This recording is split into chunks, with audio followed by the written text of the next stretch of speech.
यत्रो लगेको यस्तो मान्छेहरूले गर्दा एक्सिडेन्ट हुन्छ कि प्रायः रनियो मान्छेले हेर्नु ल गाइज यो बाटोमा चाहिँ एकदमै रमाइलो भयो है प्रायः कर्नरिङ हान्न सकिन्छ यस्तो रमाइलो बाटो छ है गाइज अब चाहिँ हामी पुग्न आँट्यौँ है माथि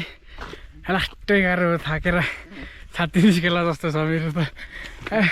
नमस्ते एभ्रिवान सबैजनालाई चाहिँ मेरो च्यानलमा स्वागत छ है त अनि अब धेरै टाइम भयो थियो भ्लग नबनाएको अनि आज चाहिँ हामी घुम्न जान लागेका छौँ त्यही भएर भ्लग हुन्छ है त हाम्रो सबैले भिडियोलाई अन्तिमसम्म हेरेर साथ दिनु होला है त दामी ठाउँमा जाँदैछु सबै म देखाइहाल्छु अनि हामी 3-4वटा बाइक छ 4वटा बाइकमा जान लाग्यो सबैजना है त अब चाहिँ हामी यहाँदेखि निस्क्यौँ है त अनि सुरुमा चाहिँ अब पेट्रोल हाल्न जानुपर्ने छ किनभने चाहिँ पेट्रोल पुरै रिजर्भमा झरिसकेको छ है त्यही भएर सुरुमा चाहिँ म पेट्रोल हाल्न जान्छु टोखा शेर्पा पेट्रोल पम्पमा त्यहाँबाट पेट्रोल हालेपछि चाहिँ अब हामी यहाँबाट हिँडिसक्यौँ है त यहाँबाट चाहिँ अब हामी सिधै मणिचुद्ध जाँदैछौँ सबैजनाले भिडियोलाई अन्तिमसम्म हेरेर साथ दिनु होला है त अनि धेरै भएको थियो भिडियोहरू नहालेको अनि यस्तै हो गाइज अनि बाटोमा हिँडिसकेपछि चाहिँ अब हरेक कुरा देख्न पाइन्छ कहीँ एक्सिडेन्ट भएको हुन्छ कहीँ कस्तो हुन्छ मान्छेहरूले कसरी चलाउँछन् अब हजुरहरूले यहाँनिर हेर्न सक्नुहुन्छ यता एउटा मान्छेले कसरी ओभरटेक गरेर जान्छ कि अब त्यस्तो कन्डिसनमा उताबाट नि स्पिडमा आएको छ भने त एक्सिडेन्ट हुन्छ नि होइन त्यही भएर यो चाहिँ विचार गरेर चलाउनु होला हजुरहरूले पनि चलाउनुहुन्छ यसरी नै चलाउनुहुन्छ भने चाहिँ है अनि फेरि अगाडि अर्को मान्छेको पनि हेर्न सक्नुहुन्छ त्यो मान्छेले दायाँ बायाँ केही नहेर एकैचोटि बाइक घुमाइदिन्छ क्या झन्ड ब्रेक हान्न भ्याएर नत्र त्यो मान्छे उछिटिन्छ क्या त्यही भएर मान्छेहरूले यसरी चलाउँछ है सिधा कुदाउने मान्छेलाई गल्ती दिन्छ क्या अब स्पिडमा आएको थियो ब्रेक हान्न सकेन इधर उधर भनेर गाली दिन्छ तर गल्ती चाहिँ त्यहाँनिर त्यो टर्निङ कुदाउने मान्छेको हुन्छ किनभने त्यसले त स्पिड कम हुन्छ नि त उसको त टर्निङले त कमसेकम अगाडिबाट बाइक आइरहेछ त्यसलाई साइड दिनुपर्छ भनेर सोच्नुपर्ने हो नि अब चाहिँ तपाईँहरूले यो सिन हेर्न सक्नुहुन्छ है बाटो पनि एकदमै दामी छ है कर्नरिङ हान्नलाई पनि सही छ कुदाउन पनि मजा आयो जस मलाई चाहिँ एकदमै दामी लाग्यो कि यो सिन कस्तो समय भन्नुपर्दा बालै छ कि यहाँनिर चाहिँ बाइक चलाउन यस्तो मजा आयो है जस इन्जोय गर्नु होला सबैले च्यानलमा नयाँ हुनुहुन्छ भने च्यानललाई सब्सक्राइब गरिदिनु होला है अनि किन चाहिँ मैले भोइस ओभर गरेँ भनेर म भनिहाल्छु के भयो भन्दाखेरि चाहिँ खासमा अब मैले चाहिँ माइक लाएरै गएको थिएँ तर माइक चलेको रहेछ ब्याट्री डाउन भएछ र म भोइस ओभर गर्दैछु है अन्त यो गाइज अब बाटोहरू कहीँ राम्रो छ कहीँ के छ त्यस्तै हो अहिले चाहिँ हामी अफरोडमा पुगेको छौँ है यहाँदेखि चाहिँ लगभग 5-6 किलोमिटर चाहिँ अफरोड जानुपर्ने छ हामी मणिचुद्ध पुग्नको लागि बाटोहरू यस्तै छ जो क्यामेरामा त राम्रो जस्तो देखेको छ तर चलाउन चाहिँ एकदम हार्ड भयो किनकि हाम्रो अफरोड बाइक पनि होइन 220 माथि जस जान त सजिलैसँग गयो तर उकालो बाटोहरू अति क्या उकालोमा त्यो पनि खाल्डाङ खुल्डिङ धुलोहरू त्यस्तै अनि जस पुग्न चाहिँ मजाले पुगिन्छ है त भिडियोलाई हेरेर इन्जोय गर्नु होला सबैजनाले कहाँदेखि हेर्दै हुनुहुन्छ कमेन्ट गर्नु होला त्यो पनि भन्नु होला है त अनि च्यानललाई सेयर गर्नु होला सबैसँग पुऱ्याउनु होला है त म पनि नयाँ भ्लग गर्छु मलाई पनि सबैले साथ दिनु होला है त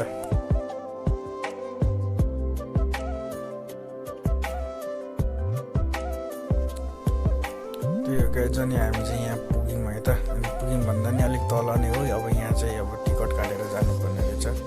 यो दाइसँग कुराहरू गऱ्यौँ अनि बाइकमाथि जाँदैन भनेपछि हामी अब यहाँ बाइक रोक्छौँ अनि टिकट काटेर जान्छौँ है त गाइजहरू हामी चाहिँ यहाँ मणिचुद्ध अलिक तल छौँ है यहाँबाट चाहिँ टिकट काटेर जानुपर्ने रहेछ अनि बाइक माथिसम्म नपुग्ने भएर चाहिँ हामीले बाइक यतै राखेर जानुपर्ने भयो है अनि अब यहाँबाट चाहिँ हिँड्दै जानुपर्ने हुन्छ यहाँबाट त्यही 700-800 किलोमिटर खत्म bye bye tata goodbye गया 700-800 मिटर जति उता छ अनि अहिले देखाइहाल्छु है त हाम्रो यहाँ उकालोमा बिजोक भइरहेछ आउँदा लाट्टै धुलो क्या यता त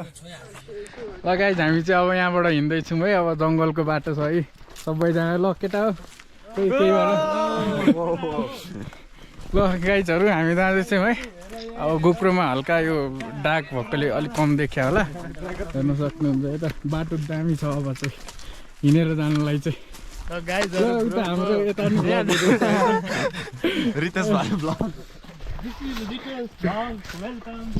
त्यो गाइज है अनि माथि गएर देखाइहाल्छु सबले हेर्दै गर्नु होला है त अनि ब्याग चाहिँ हामीले तलै राख्यौँ अनि एकजनाको चाहिँ 100 रुपियाँ लिँदो रहेछ क्या टिकट अनि टिकट काटेर जाँदैछौँ हामी चाहिँ रोड चाहिँ बवाल भयो तर है सही क्या जङ्गलको बिचबाट हिँड्दाखेरि मजा आउँछ यस्तोमा चिसो यता माथि माथि भर्याङ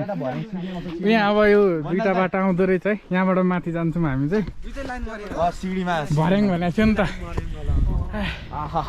ओ क्या मजा क्या चिसो हेर्न सक्नुहुन्छ गाइजहरू बाटो है दामी छ पुरा गुफाभित्र छिरे जस्तो भइरहेको यहाँ अब माथिसम्म पुग्ने बेला हालत खराब हुन्छ जस्तो छ हाम्रो यो केटाहरू पछाडि सुन्ने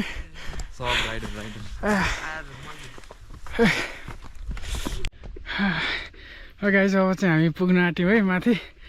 लास्टै गाह्रो थाकेर छाती निस्केला जस्तो छ मेरो त त्यो माथि पानीहरू केही बोकेको थिएन लास्टै थकित भयो क्या त्यो अब धेरै टाढा छैन नजिकै छ पोखरी चाहिँ अझै माथि रहेछ है एकछिन बस्नु पऱ्यो अब यता लास्ट थकित भयो त्यो गाई चाहिँ अब एकछिन हाम्रो यहाँ फोटोसुट भयो है अनि अब चाहिँ यहाँबाट हामी माथि जान्छौँ त्यो दह भएको ठाउँमा फाइनल्ली गाइज यहाँ दहमा पुग्यो है त हेर्न सक्नुहुन्छ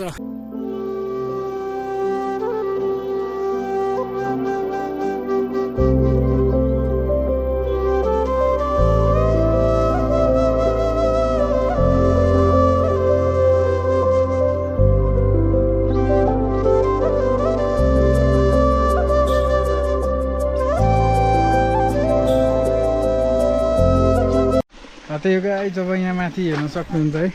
यस्तो यस्तो छ यहाँ चाहिँ पानी आएर रहेछ अनि यहाँ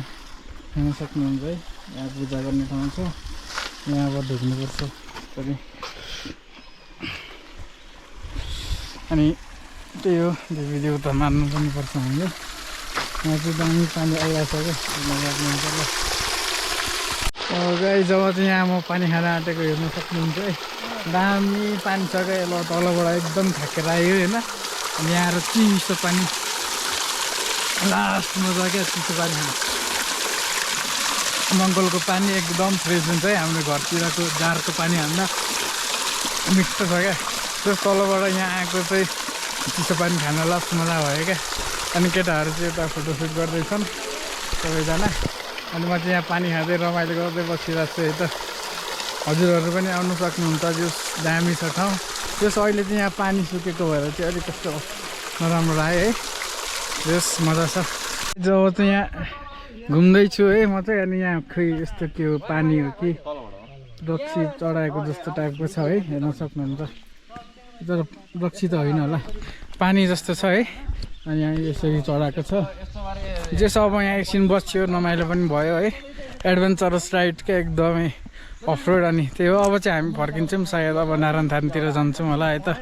अनि यहाँको चाहिँ अब यस्तै भयो अब अर्को उता गएर के हुन्छ म देखाइहाल्छु हेर्दै गर्नु होला है त र अब चाहिँ हामी यहाँबाट निस्केको है त जस रमाइलो भयो र केटा के भन्नु छ एकदम रमाइलो भयो है आउनु है सबैजना त्यो गाई जन्ने जस सोचे जतिको चाहिँ भएन होइन जस रमाइलो चाहिँ रमाइलो छ त्यस ठाउँ दामी छ है त आउँदाखेरि चाहिँ खानेकुरा चाहिँ लिएर आउनु होला है त हामीले चाहिँ यहाँ पाइन्छ कि भनेर नल्याएको छैन रहेछ पसलले यहाँ त पुरा जङ्गल मात्र जस रमाइलो भयो है त्यस अब चाहिँ हामी यहाँबाट निस्केको है अब अघि जाने बेलामा त लास्ट गाह्रो आएको थियो है अहिले त ओह्रालो त किसिमकै एकैछिन आइपुग्यो जस्तो भएर हेर्न सक्नुहुन्छ है जस रमाइलो भयो आज त्यो गाइज अनि आज चाहिँ एकदमै रमाइलो यात्रा भयो एकदमै एडभेन्चरस राइड अफ रोडहरू त्यस्तै है त्यही हो अब चाहिँ हामी फर्किन आँटेको अनि बाइकहरू निकालिसक्यौँ जस अब ओह्रालो राइड जस रमाइलो छ अब झन् ओह्रालोमा झन् हो चिप्लिन्छ जस्तो लागिरहेको छ जस चिप्लिन चाहिँ चिप्लिन जस हेरिदिनु होला सबैले त लास्टसम्म भिडियोलाई जस बाटोहरू पनि दामी छ अफरोड अति नै अफरोड है जस रमाइलो भयो केटाहरूसँग हिँड्दाखेरि हजुरहरू नि ग्रुप राइड गर्न आउनु होला है त मेरो भिडियो हेर्नुभएको छ भने यो ठाउँ चाहिँ जोस एकदम बेस्ट छ क्या काठमाडौँ नजिकै धेरै टाढा पनि छैन त्यही 27 किलोमिटर छ हाम्रो टोखादेखि चाहिँ है अनि उहाँबाट आउँदाखेरि जोस रमाइलो भयो बाटोमा एकदम दामी दामी पिच रोड क्या नयाँ पिच रोड बनाएको रहेछ भोपाल मजा आयो अनि त्यही माथि मन्चुद पुग्नुभन्दा अगाडि चाहिँ 5 किलोमिटर 6 किलोमिटर जति चाहिँ अलिक अफरोड छ हेर्न सक्नुहुन्छ भिडियोमा यस्तै यस्तै हो है अनि देख्न सक्नुहुन्छ तल अगाडि सिन पनि बब्बालकै जो साइडमा छौँ हामी चाहिँ अहिले चाहिँ ओह्रालो जाँदैछौँ बब्बालै छ क्या सिन चाहिँ यहाँबाट हेर्दाखेरि तल काठमाडौँ देखिन्छ सबै एकदम बवाल सिन छ यहाँदेखि तल हेर्दाखेरि जोस अफरोड ओह्रालोमा गाह्रै छ अलिअलि ध्यान दिएर चलाउँदैछु है म चाहिँ